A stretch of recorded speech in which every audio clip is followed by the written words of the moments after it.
میرے انسٹاگرام پہ آیا ہوا یہ میسج ایک بیٹی کا، صرف ایک بیٹی کا میسج نہیں ہے، یہ بہت ساری بیٹیوں کا میسج ہے اور بہت ساری عورتوں کا میسج ہے، اور ان لوگوں کا میسج ہے جن کے لیے اسلام کو صرف ایک حرام کے لفظ سے پریزنٹ کیا گیا ہے۔ یہ بیٹی مجھ سے پوچھتی ہے کہ آپ بتائیں کہ اسلام کے اندر کچھ حلال بھی ہے یا نہیں؟ میں اس بیٹی کو یہ جواب دینا چاہوں گی کہ علینا آپ کو کیوں بتائے کہ آپ کے پاس کیا حلال ہے اور کیا حرام ہے؟ کیا اللہ کے نبی صلی اللہ علیہ وآلہ وسلم اللہ کی وہ کتاب آپ کے پاس نہیں چھوڑ کے گئے جس کو پڑھ کر آپ معلوم کر سکتی ہیں، کلیئر معلوم کر سکتی ہیں بغیر کسی انسان کے بیچ میں داخل ہوئے کہ آپ کے لیے کیا حلال ہے؟ کیا اللہ کی نبی کی زندگی پوری ابھی تک محفوظ آپ کے ہاتھ میں نہیں ہے؟ تمام حدیثوں، اتنی ساری حدیثوں کی کتابوں کے باوجود بھی اگر ہم لوگ کسی سے پوچھتے رہیں گے کہ ہمیں بتایا جائے کہ دین میں کیا حلال ہے کیا حرام ہے، تو ہمیں پھر یہی باتیں ملیں گی کہ میرے شیخ یہ کہتے ہیں، میرے حضرت یہ کہتے ہیں۔ آپ خود جانیں کہ آپ کے رسول صلی اللہ علیہ وآلہ وسلم کیا کہتے ہیں۔ میں بھی ان لوگوں کے حد پہ بہت چڑھی ہوں، میں بہت ان لوگوں کے پاس سے ہو کر آئی ہوں جو یہ لوگ کہتے ہیں کہ میرے حضرت یہ کہتے ہیں۔ میں خود ان کی چیزوں سے ہو کر گزر کر آئی ہوں اور مجھے اچھی طریقے سے اندازہ ہے کہ یہ کس طرح کا دین پریزنٹ کرتے ہیں، اور یہ میں آپ کو اپنی سچی ہی بات بتا رہی ہوں کہ میں بھی یہ سمجھتی تھی کہ جو مجھے بتایا جا رہا ہے یہ وہی دین ہے جو میں سن رہی ہوں کہ میرے حضرت یہ کہتے ہیں۔ لیکن اللہ کا بہت کرم ہوا کہ میرے دماغ کے اندر یہ چیز آنا شروع ہو گئی کہ یہ بات تو میں نے رسول اللہ صلی اللہ علیہ وآلہ وسلم کی حدیث میں پڑھی ہے۔ میرے شیخ یہ کہتے ہیں دنیا سے دل نہ لگاؤ، اور دنیا ایک مری ہوئی بکری کے برابر ہے، گوشت جیسے ایک مردہ بکری کچرے پہ پڑی ہوتی ہے۔ میرے شیخ یہ کہتے ہیں، میری نظر سے وہ حدیث گزری تو مجھے لگا کہ یہ شیخ کیوں کہتے ہیں؟ یہ تو ہمارے نبی صلی اللہ علیہ وآلہ وسلم کہتے ہیں، یہ لوگ کیوں کوٹ کر کے ایسی باتیں کہہ رہے ہیں جو کہ ہمارے نبی 1400 سال پہلے ہمیں بتا کے گئے۔ وہاں سے میرے دماغ کے اندر کلک ہونی یہ شروع ہوئی اللہ کے کرم کے ساتھ، اور میں نے پھر ان چیزوں کو خود سے پڑھنا شروع کیا۔ اور اگر آپ یہ کہیں گے یا میری یہ بیٹی کہتی ہے کہ میں بتاؤں، اور بہت سے لوگ اس مسئلے میں آ جاتے ہیں پھر کہ ہم کس کی کتابیں لیں، ہمیں یہاں پر بھی تو کسی کے بارے میں بتانا پڑے گا کہ ہم کس کی کتابیں لیں، کس کی کتابیں پڑھیں۔ آپ اتھینٹک کتابیں پڑھیں جو رسول اللہ صلی اللہ علیہ وآلہ وسلم اور صحابہ کرام سے ڈائریکٹ لنک کرتی ہو، وہ حدیثیں لیں، وہ کتابیں لیں، قرآن کا ترجمہ پڑھیں، آپ کو سب چیزیں کلیئر ہونا شروع ہو جائیں گی۔ اور جہاں تک اس بچی کے معاملہ ہے کہ اس کے ابو کہتے ہیں کہ عورتوں کی عقل ناقص ہوتی ہے، تو اگر عورتوں کی عقل ناقص ہوتی تو حضور اکرم صلی اللہ علیہ وآلہ وسلم بہت بڑے بڑے اپنی زندگی کے معاملات کے اندر عورتوں سے مشورہ نہ لیتے ہیں۔ پہلی وحی کے وقت حضرت خدیجہ رضی اللہ تعالیٰ عنہ کے پاس نہ جاتے بلکہ اپنے چچا کے پاس چلے جاتے اور ان سے مشورہ لیتے، لیکن حضرت خدیجہ رضی اللہ تعالیٰ عنہ کے پاس گئے اور وہاں پہ جا کے ان سے بتایا کہ میرے ساتھ ایسا ایسا واقعہ ہوا ہے، اور ان کی عقل کے اوپر اعتماد کرتے ہوئے ان کے ساتھ ان کے چچا زاد بھائی ورقہ بن نوفل کے پاس گئے، جہاں پر انہوں نے ان کو بتایا کہ سارا وہی کا واقعہ جو بھی آپ کو پتا ہے وہ سارا واقعہ، کیونکہ اگر میں یہاں پہ یہ چیزیں بھی کروں گی تو میرا ٹاپک پیچھے رہ جائے گا۔ بتانے کا مقصد یہ ہے کہ اگر عورت کی عقل ناقص ہوتی ہے، یہ صرف ایک خاص طبقہ یہ بات کہتا ہے، اور عورت کو نیچا دکھانے کے لیے یہ دین کی ایک بات، دین کا لبادہ پہنا کے کی جاتی ہے۔ حالانکہ یہ ناقص والی بات قرآن پاک میں کسی اور مسئلے کے اوپر بولی گئی، جب تجارتی لین دین کے معاملے میں عورتوں کو کہا گیا کہ تم میں سے ایک بھول جائے گی تو دوسرا یاد رکھے، دو عورتوں کی گواہی مانی گئی تاکہ ایک دوسرے کو یاد دلا سکیں۔ یہ عورت کی ناقص عقل نہیں تھی، یہ اس کی جذباتیت کے بارے میں تھا کہ عورت جذباتی ہوتی ہے یا وہ بہت زیادہ رحم دلانہ ہوتی ہے، مصروفیت ہے عورت کی، وہ بھول جاتی ہے بچوں کے اندر لگ کے۔ یہ بات اس وقت بولی گئی تھی کہ ایک وقت میں دو عورتوں کی گواہی قبول ہے۔ اگر یہ معاشرہ آج اس بات کو لے کے یہ ثابت کرتا ہے کہ عورت ناقص ہے، تو یہ ناقص عورت نہیں ہے بلکہ ان کی سوچ ہے جو انہوں نے دین کی اس پیغام کو اپنے مقصد کے لیے حاصل کر لیا۔ صلح حدیبیہ کے وقت کتنا بڑا مسئلہ ہوا تھا جب حضور اکرم صلی اللہ علیہ وآلہ وسلم نے عمرہ کرنے کا خواب دیکھا تھا اور اپنے صحابہ کو لے کے 1400 صحابہ کو لے کے مکہ کی طرف چل پڑے تھے۔ وہاں پہ کفار نے انہیں روک لیا تھا کہ نہیں، آپ نہیں کریں گے عمرہ، اور وہاں پر صلح حدیبیہ ہوئی تھی، وہاں پہ معاہدہ سائن ہوا تھا۔ حضور اکرم صلی اللہ علیہ وسلم نے وہ معاہدہ سائن کیا اور اس کے بعد صحابہ کو حکم فرمایا کہ آپ لوگ اپنا احرام کھول دیں۔ صحابہ بہت غصے میں تھے، صحابہ کرام رضوان اللہ اجمعین،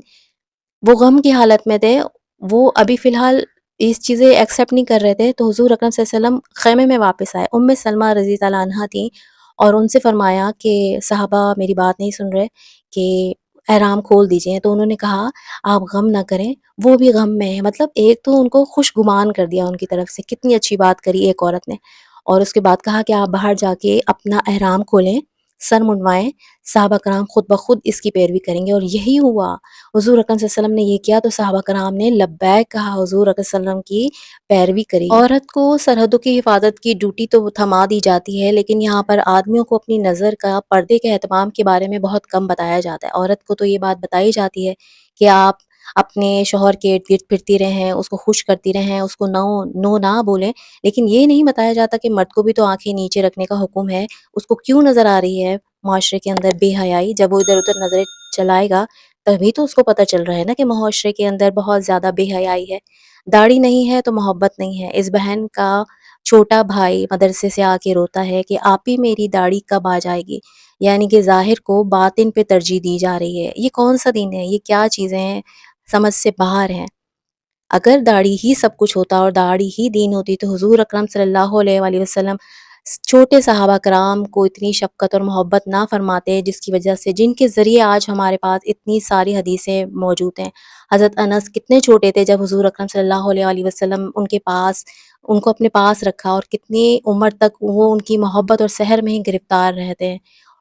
آپ یہ ساری چیزیں دیکھیں کہ کس طریقے سے دین کو کس طرح سے پھیلایا جا رہا ہے، بانٹا جا رہا ہے۔ یہ خود ساختہ دین ہے لوگوں کا۔ یہ تقوی کا انتہائی پسند ہے، جو یہ تقوی کے نام پہ جس طریقے سے اڈاپٹ کیا جا رہا ہے، اور دوسروں کو بھی مجبور کیا جا رہا ہے، اپنے گھر کی عورتوں کو، بیٹیوں کو، بچوں کو، یہ دین سے باغی کر رہے ہیں۔ یہ دین کا اچھا والا چہرہ نہیں دکھا رہے ہیں، بلکہ وہ چہرہ دکھا رہے ہیں جو یہ خود دیکھنا چاہتے ہیں، جو خود کتابیں پڑھ کے نہیں سیکھ رہے، بلکہ لوگوں سے سن کر اس دین کو ایکسیپٹ کر رہے ہیں، اور چاہ رہے ہیں کہ یہ اپنے گھر والوں کے اوپر بھی اس طریقے سے چلائیں۔ بچے بھاگ جائیں گے اس طرح دین سے، باغی ہی ہوں گے، جیسے اس بہن نے بغاوت میں آ کے، یا اس کے بھائی نے، اس کے گھر میں الاؤ نہیں ہے موبائل رکھنا تو اس نے چھپا کے موبائل لے لیا کہ ٹھیک ہے اب جو کرنا ہے کر لو۔ اس بیٹی نے بتایا کہ اس کو کھیلنا الاؤ نہیں ہوتا تھا سہیلیوں کے ساتھ، لیکن جب میں نے سیرت پڑھی اس میں تو حضرت عائشہ رضی اللہ عنہا کو حضور اکرم صلی اللہ علیہ وآلہ وسلم خود لے جاتے تھے مدینہ میں، اور حبشی آئے ہوئے تھے، ان کو وہاں پر ان کا کرتب دکھا رہے تھے، کیونکہ وہ چھوٹی تھیں، وہ ان چیزوں کو پسند کرتی تھی،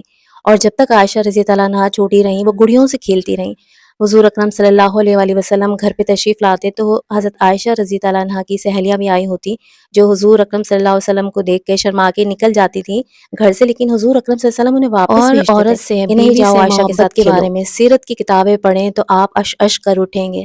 یہ حرام حرام کے نعرے، اور عورت کو لفٹ نہ کرانا، اس کو پاؤں کی جوتی سمجھنا، یہ سب چیزیں جب تک چلتی رہیں گی، جب تک آپ خود کتاب کھول کے اپنے پیارے رسول صلی اللہ علیہ وآلہ وسلم کی زندگی کے اندر ان کا عملی نمونہ نہیں دیکھیں گے۔ تمام صحابیات فرماتی ہیں، ازواج مطہرات رضی اللہ تعالیٰ عنہما فرماتی ہیں کہ ہم نے حضور اکرم صلی اللہ علیہ وآلہ وسلم سے زیادہ خوش مزاج انسان نہیں دیکھا۔ نبوت کی ذمہ داریاں کیا آج کے مردوں کے اوپر جو ذمہ داریاں ہیں باہر سے کما کے لانے کی، کیا اس سے زیادہ ہیں؟ جو ان کے مزاج اتنے چڑچڑے اور بد مزاج ہوتے ہیں، گھر پہ آتے ہی گھر کے اندر ہٹو بچوں کی آوازیں آنے لگتی ہیں کہ پاپا آگے ہیں دکان سے کام کر کے، رکشہ چلا کے، ٹیکسی چلا کے، ان کو غصہ نہ دلاؤ۔ نبوت کی ذمہ داریوں کے باوجود حضور اکرم صلی اللہ علیہ وآلہ وسلم سب سے زیادہ خوش مزاج ہوتے تھے اپنے ازواج مطہرات کے ساتھ،